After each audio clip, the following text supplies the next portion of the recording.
آیا می دانستید سال 1354 هواپیمایی ایران دومین خط برتر هواپیمای جهان و اولین در آسیا شد؟ آیا می دانستید سال 1355 تهران سومین پایتخت پاکیزه جهان شد؟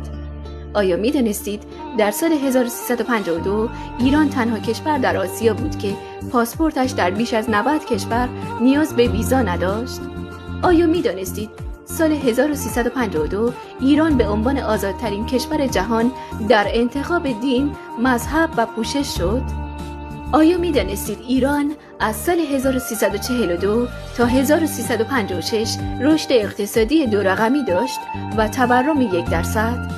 آیا می دانستید از سال 1353 به بعد بیش از 98% مردان ایرانی بالای 23 سال دارای شغلی اجتماع پسند با درآمدی برای یک زندگی معمولی و شاد بودند؟